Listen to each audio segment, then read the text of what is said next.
Good morning again. Le juge président, eh bien, bonjour à nouveau.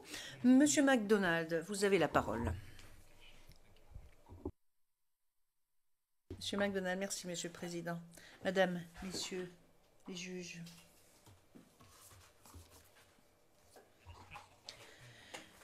Donc, je viens de consulter mes collègues et nous avons décidé que cette photo, nous n'allons pas la montrer maintenant, nous la montrerons pendant le procès. Mais ce que je vais faire par contre, c'est citer un extrait de la déclaration de cette mère. Il y avait des blessés et des morts partout, ainsi que des gens du quartier qui étaient venus regarder. J'ai regardé autour de moi dans l'espoir de voir mon fils. Malgré mes blessures, je me suis redressé pour le chercher. Quand je l'ai aperçu, j'ai vu que son nez avait été coupé et une balle est entrée dans sa tête. Un peu de cervelle en sortait. Il était au milieu des cadavres d'autres gens. À ce moment-là, il a eu le temps de dire « Maman » et il est mort.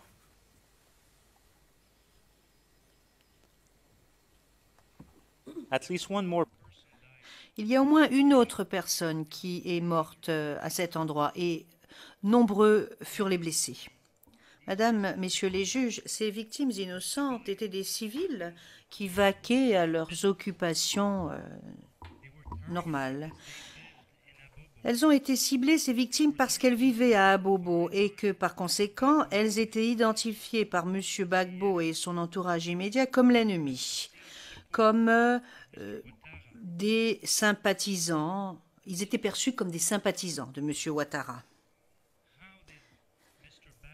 Comment est-ce que M. Gbagbo et des membres de son entourage immédiat ont réagi? Le 18 mars, à la RTI, le porte-parole du gouvernement a lu un communiqué définitif dans lequel l'événement était complètement ignoré, mais en plus, l'accent a été mis sur les pertes au sein des rangs des FDS et appelé les Ivoiriens, et je cite, « et une plus grande collaboration entre les citoyens et les forces de défense et de sécurité afin que toutes les présences suspectes dans notre environnement soient neutralisées. » Le 22 mars, le porte-parole du gouvernement à la RTI a nié les crimes et a accusé les médias internationaux d'inventer de fausses informations. Il a même fait valoir ou avancé que le gouvernement avait donné l'ordre qu'une enquête soit diligentée et n'avait pas trouvé d'éléments de preuve de destruction provoquée par des tirs de mortier et qu'il n'avait pas non plus été trouvé de victimes de l'attaque. Donc, ils ont mené une enquête et ils n'ont rien trouvé. Le procureur vous montrera des éléments de preuve qui démontreront que ce jour-là, et que même jusqu'au jour d'aujourd'hui, on peut encore voir de façon très visible des impacts d'éclats d'obus sur les murs du marché de Siaka Kone et à Abobo SOS. Toutes les victimes qui ont survécu continuent à souffrir des cicatrices physiques de leurs blessures et nous allons vous présenter ces éléments de preuve. L'accusation prouvera qu'en ouvrant le feu par un tir de mortier sur un quartier à forte densité démographique et sachant que les mortiers, par définition, excluent toute discrimination des cibles, eh bien, les FDS cherchaient à tuer des civils à Abobo, c'est une évidence. Revenons au message de M. Parole s'est prévalu le 18 mars, lançant un appel à une plus grande collaboration entre les Ivoiriens et les FDS, ainsi que toute présence suspecte dans notre environnement puisse être neutralisée. » Fin de citation. Vous vous souviendrez que Blé Godet avait adressé à peu près le même message les 24 et 25 février en proposant l'installation des barrages routiers et que des soi-disant supporters de Ouattara soient brûlés vifs en toute impunité et avec la complicité de surcroît des FDS.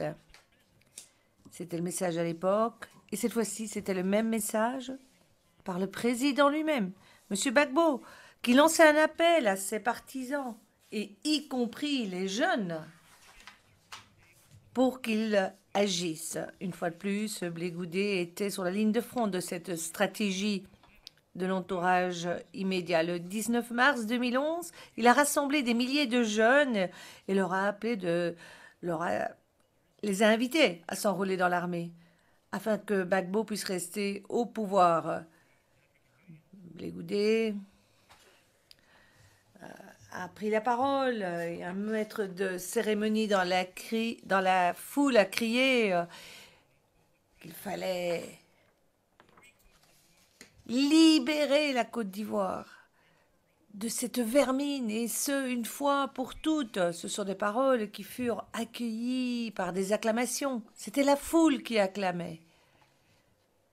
Devant l'estrade où était Blé Godet. Et Blé Godet, une fois qu'il est monté sur l'estrade, il a déclaré à la foule qu'à Abobo, les partisans de Gbagbo avaient été torturés, que leur gorge avait été tranchée par les hommes du Ouattara. C'est, disait-il, ce qui prouvait qu'ils n'étaient pas des Ivoiriens. Quand vous tranchez la gorge de quelqu'un, ça ne fait pas partie de notre culture. Alors on dit, ben vous n'êtes pas d'ici, parce que ce que vous faites montre que vous n'êtes pas d'ici. Le 21 mars 2011, suite à l'appel de Blé Godet, des milliers de jeunes pro-Gbagbo se sont retrouvés devant les casernes militaires à Abidjan pour s'enrôler dans l'armée. Et quand on voit les éléments de preuve dans les semaines qui ont suivi, il n'y a pas vraiment eu d'enrôlement. Mais par contre, les forces pro-Gbagbo et tous ces jeunes pro-Gbagbo ont reçu des armes à feu, et ont coopéré avec la milice, les militaires, les mercenaires, les troupes FDS. Et les officiers de la FDS ont organisé la distribution de ces armes de manière parallèle. C'est ce qui a d'ailleurs contribué à une poussée de violence par ces jeunes pro-Gbagbo dans les semaines qui ont suivi. Le 26 mars 2011, M. Blé Godet a organisé son dernier grand rassemblement. C'était place de la République, en lançant un appel aux jeunes pour qu'ils restent dans les rues. Et d'ailleurs, il y a des images, un enregistrement qui a été pris alors qu'il se rendait à ce rassemblement. Et on va vous en montrer un petit exemple et un petit extrait qui, une fois de plus, sera l'illustration de l'état d'esprit de l'accusé et sa pleine conscience du pouvoir et de l'influence qu'il avait sur ces jeunes. Et vous constaterez, je vous invite à le noter, qu'il parle des effets collatéraux. Les événements qui ont suivi illustrent que les efforts concertés par l'entourage immédiat pour donner à ces jeunes des armes étaient en fait l'expression d'une toute dernière tentative pour rester accrochés au pouvoir. Le 31 mars, les forces nouvelles, qui entre-temps en fait avaient été rebaptisées par M. Ouattara comme les forces républicaines de Côte d'Ivoire, qu'on connaît plus souvent sous l'acronyme FRCI, ces forces étaient venues du nord vers Abidjan, à pied. Et la bataille qui s'en est suivie est celle que l'on a baptisée la bataille d'Abidjan. À partir de ce moment-là, des rumeurs avançaient que Blé Godet avait pris la fuite pour le Ghana. Et M. Gbagbo, entre-temps, s'était réfugié dans sa résidence. À 3 occasions au moins, en avril 2011, La RTI a lancé les vidéos et les messages de Blé Goudet sur antenne, encourageant les supporters et les partisans, en prétendant qu'il n'avait pas quitté le pays, mais qu'il était là où il devait être. Il encourageait les jeunes patriotes à renforcer les barrages routiers et à continuer à lutter à côté des FDS. Et en fait, dans les quelques jours qui ont précédé l'arrestation de M. Gbagbo, les autres membres de l'entourage immédiat et les membres des forces pro-Gbagbo ont utilisé la RTI pour que celle-ci relaye leurs instructions et leurs messages. Ils ont demandé à tous ceux qui étaient en mesure de le faire, même les civils, à se rendre auprès de M. Gbagbo dans sa résidence afin de servir de bouclier humain autour de cette résidence. Et d'ailleurs, les forces qui défendaient Gbagbo à l'époque et sa résidence étaient des milices et des mercenaires. Le 9 avril 2011, M. Gbagbo est dans sa résidence présidentielle et tous les membres qui étaient avec lui, de son entourage immédiat, ont émis un communiqué. Et je lis ici un extrait de ce message où M. Gbagbo exprime toute sa sympathie pour les souffrances subies du fait de Ouattara et de ses terroristes, et invitant les forces pro-Gbagbo à continuer le combat. Donc tout était prêt pour que les événements continuent à se dérouler tels que je vais vous l'expliquer. Le 11 avril, après le bombardement du palais présidentiel, les FRCI ont arrêté M. Gbagbo et les autres membres de son entourage immédiat qui avaient trouvé refuge dans son bunker souterrain. Quand on a répandu la nouvelle de l'arrestation de M. Gbagbo, les crimes ne se sont pas arrêtés pour autant. Le plan commun a continué. Les forces loyales à M. Gbagbo ont continué leur combat dans la commune de Yopungo. Yopungo, que nous voyons ici à l'écran, qui était une place forte. Ils ont aussi attaqué les autres communes perçues comme étant plutôt partisanes de Ouattara, Mami Faté par exemple. Et les attaques se fondaient sur des motifs nationaux, religieux, politiques et ethniques. Encore une fois, ceux qui habitaient ces quartiers-là étaient de l'ethnie Dioula, des gens du Nord.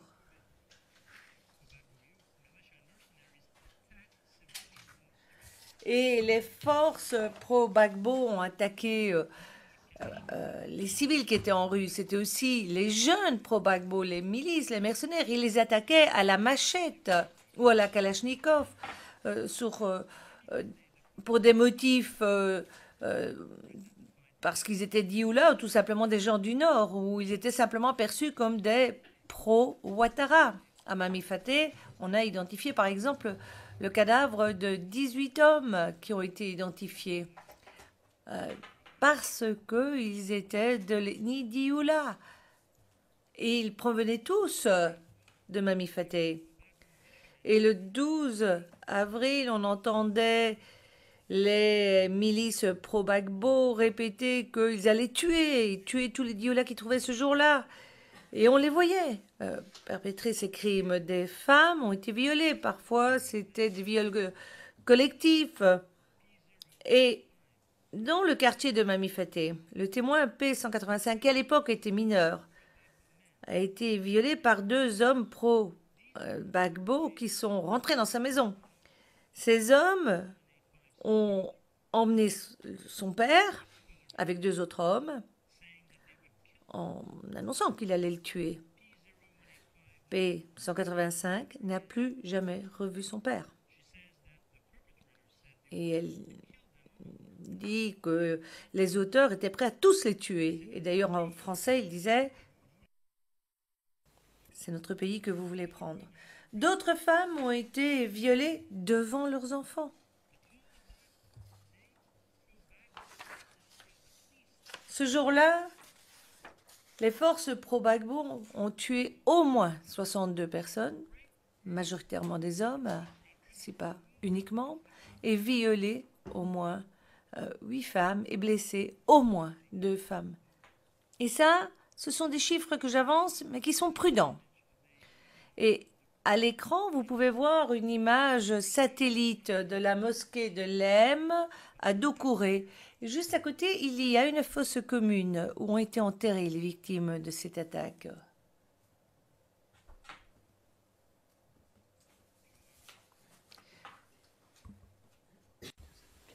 Quelques secondes. En fait, nous allons maintenant vous présenter des images vidéo de l'enterrement des cadavres dans cette fosse commune. Des images qui ont été filmées le 14 avril 2011. Vous verrez les cadavres recouverts de draps enrobés et qui sont placés dans cette fosse commune. Il y a au moins 34 cadavres. Oui, aïe. Même pas giga, même si c'est méga. Il y a espace à peu près.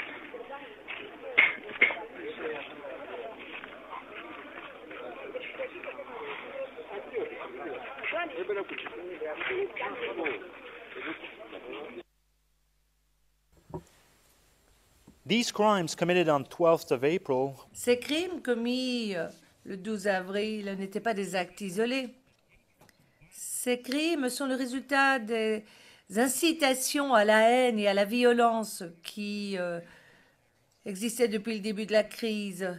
Et c'est aussi le résultat d'avoir armé et financé les jeunes pro-Gbagbo, les milices et les mercenaires qui restaient loyaux à Gbagbo. Ces crimes étaient la continuation de la mise en œuvre du plan commun qui avait été conçu et développé, mis au point par les deux accusés.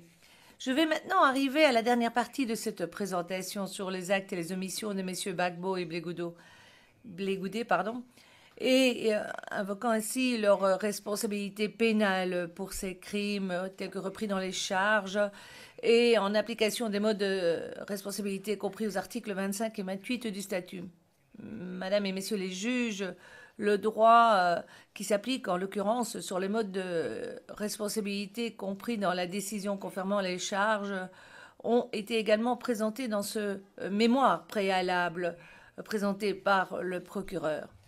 Je vais d'abord me pencher sur la responsabilité de l'accusé, M. Laurent Gbagbo. Il est individuellement responsable des crimes dont il est inculpé en application de l'article 25.3, A, B et D et article 28. Ces modes de responsabilité, en fait, peuvent être considérés comme cumulatifs et s'additionnant les uns aux autres, puisque pour nous, M. Gbagbo est responsable de chacun de ces modes. Il n'y a pas de hiérarchie, certes, entre ces modes. Ceci étant, je vais malgré tout commencer par le mode de responsabilité qui embrasse le mieux l'implication de M. Gbagbo. Il s'agit ici de l'application de l'article 25.3a. Comme vous l'avez entendu, Mesdames, Messieurs les juges, il y avait un plan commun qui était partagé par les membres de l'entourage immédiat et les deux accusés. Le plan commun cherchait à maintenir Laurent Gbagbo au pouvoir par tous les moyens possibles, et en ce compris l'utilisation de la violence et la commission des crimes allégués. Et le 27 novembre 2010, ce plan est devenu aussi une politique d'État avec des attaques systématiques et étendues contre toute personne qui était perçue comme partisane de Ouattara. Afin de mettre en œuvre ce plan commun, Gbagbo ainsi que les autres membres de l'entourage immédiat ont utilisé une certaine structure organisée pour imposer leur pouvoir, composée des forces de pro-Gbagbo qui comprennent les FDS, les jeunes pro-Gbagbo, les milices et les mercenaires. Et Gbagbo a eu l'occasion d'exercer son autorité sur ces forces pro-Gbagbo, et ce par une chaîne de commandement officielle et une autre informelle. Quand je parle de cette chaîne de commandement informelle, je parle ici d'une structure parallèle dont je vous ai parlé précédemment. Et du fait de cette structure, les forces de M. Gbagbo, sous son autorité, ont exécuté le plan et M. Gbagbo avait donc été capable de les faire agir. Alors, il y a 4 catégories ici de crimes que l'on peut retrouver. D'abord, M. Gbagbo a conçu et adopté le plan commun en s'assurant que son souhait de rester au pouvoir était très clairement énoncé. On gagne ou on gagne, entre guillemets. Et ça, c'est un des exemples de ses intentions. Ensuite, deuxièmement, M. Gbagbo a établi une structure militaire qui lui était loyale grâce à la promotion des officiers militaires juste la veille des élections, en désignant et en nommant les membres de son groupe ethnique ou à des postes clés dans l'armée et particulièrement en concentrant les armes et l'équipement dans certaines unités militaires. Troisièmement, grâce à ses réunions régulières et ses briefings et ses instructions et les ordres donnés à ses subordonnés, il a coordonné. Quatrièmement, il a donné un appui à la milice et aux jeunes en leur donnant la formation, les armes et les moyens financiers. Significantly different way. Il est clair que sans la contribution de Gbagbo, les crimes n'auraient pas été commis ou auraient été commis de façon très différente. Les dépositions montreront que M. Gbagbo avait pour objectif de rester au pouvoir par tous les moyens et a agi de manière intentionnelle et était conscient du fait que des crimes se produiraient dans le cours normal des événements. En outre, M. Gbagbo était parfaitement conscient qu'en mettant en œuvre le plan commun, celui-ci contribuerait et résulterait en violence qui aboutirait à des crimes, ce qui nous intéresse ici aujourd'hui. Pour ce qui est des ordres, M. Laurent Gbagbo peut être également tenu pour responsable d'avoir donné des ordres. Les mêmes circonstances factuelles décrites ci-dessus peuvent s'appliquer dans ce mode de responsabilité, car cela implique que la personne qui donne des ordres occupe un poste de responsabilité où il exerce une autorité, et soit commandant en chef ou président, et également un acte positif sous forme d'instruction donnée et la conscience que ces crimes peuvent être commis et que des crimes peuvent être commis dans le cours normal des événements. Donc, le mémoire préliminaire de l'accusation montre également de cela. Agir dans un but commun. Mesdames, Messieurs les juges, M. Gbagbo est également responsable dans le cadre de l'article 25.3d pour avoir contribué à la commission des crimes qui nous intéressent et avoir permis à ce que ces crimes qui nous intéressent soient commis par un groupe de personnes agissant dans un objectif commun. Et nous faisons la référence encore aux mémoires préliminaires concernant les modes de responsabilité. Très brièvement, pour ce qui est de la responsabilité du commandement, M. Gbagbo peut également être tenu responsable des crimes commis par ses subalternes, conformément à l'article 28. Comme l'a noté la Chambre préliminaire dans la décision de confirmation des charges, le narratif des faits concernant la responsabilité pénale de M. Gbagbo, M. Gbagbo peut être au minimum, au moins, tenu responsable du fait qu'il n'a pas empêché, réprimé ou puni les crimes commis par ses subalternes. Non seulement il était commandant en chef de jure des forces armées, mais il était également de facto celui qui avait le contrôle sur les FDS. Le système de rapport qui fonctionnait et qui était en place signifiait qu'en tant que président de la République, il était informé au quotidien de la situation sur le terrain. Et enfin, il n'a pas mis en place toutes les mesures nécessaires et raisonnables pour empêcher les crimes. Et dans le cas des incidents du 16 décembre, du 3 mars et du 17 mars, il n'a pas mis en place les mesures nécessaires pour enquêter et punir les auteurs de ces crimes. Bien au contraire, les dépositions montreront que M. Laurent Gbagbo a essayé de dissimuler ces crimes. M. Blégoudet, dans une décision de confirmation, il y a eu 4 charges qui ont été confirmées dans le cadre de l'article 25.3, c'est-à-dire les paragraphes A, B, C et D. Commençant par l'article 25.3a, la Chambre préliminaire a confirmé que M. Blégoudet pouvait être tenu responsable des crimes de meurtre, de viol et d'autres actes inhumains et de persécution commis dans le contexte de 2 sur 5 incidents, notamment les événements du 25 au 28 février à Yopougon et également des événements du 12 avril qui se sont également déroulés à Yopougon. J'ai déjà souligné